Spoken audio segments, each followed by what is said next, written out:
Write a note on the plot construction of Christopher Marlowe's play, The Jew of Malta. Marks: 10 to 12.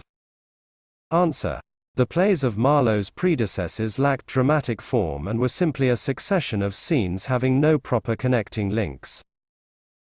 Marlowe did register a considerable improvement in the art of plot construction, even though he did not attain perfection in this respect. The Jew of Malta resembles the Spanish tragedy by Thomas Kyd in its sensational plot and its emphasis on contrivance and villainy.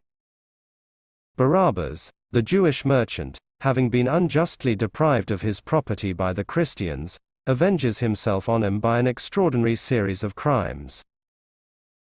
Compelled to use cunning in order to achieve his goal, he becomes Machiavelli incarnate, so much so that Ithamore, his slave, exclaims, "Was there ever seen such villainy?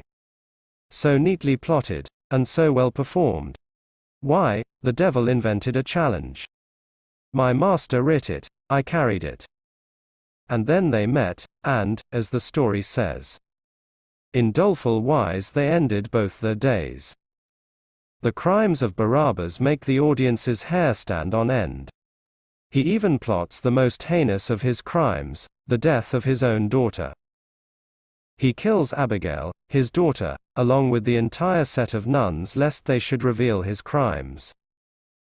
But before the Jew embarks on his career of crimes, he had both dignity and greatness. Enormously affluent, he is first seen with heaps of gold before him in the counting room. His asides reveal that he has amassed a plethora of wealth through his business throughout the globe. As he speaks, he sounds to be a poet intoxicated by his sky-high wealth. When he speaks of the countries from where his treasures have come, his exaltation has a mystical greatness. Plot is more important than anything else in The Jew of Malta. The character of Barabbas is largely important because he is the character who carries forward the plot with his vitality and energy. The action, in its rapidity, continually flouts all bounds of possibility. Letters are delivered when there has been no time to write them. The officers who fetch Barabbas and Ithamore from two different places move faster than Ariel or Puck. And whenever a character is looked for, he is sure to be just walking in.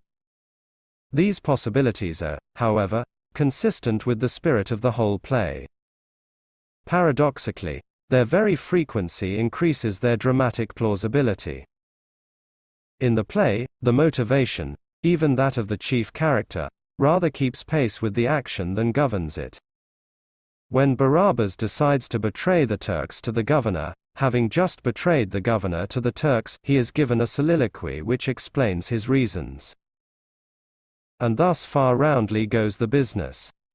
Thus loving neither, will I live with both, making a profit of my policy.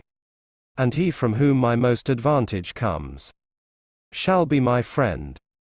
The aside is a prominent feature of the play's style.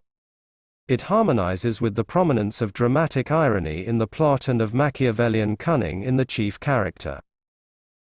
By keeping the audience constantly in touch with the villain, it assists the ambiguous response to his self-applauding immorality. Through deceit and treachery, Barabbas becomes the governor of Malta. But finally, in his attempt to kill Calymath, he himself is made to fall by Fernes in the boiling cauldron which he kept ready for Calymath. We can almost imagine the applause of the audience as he meets his end. The literal fall of Barabbas into his own cauldron makes a suitably spectacular end to a sensational play. It is not a profound play, but it is a good one, vigorous and varied in its dramatic effects, by no means appealing only to an unsophisticated audience and not limited in its interest to its own age. Finished.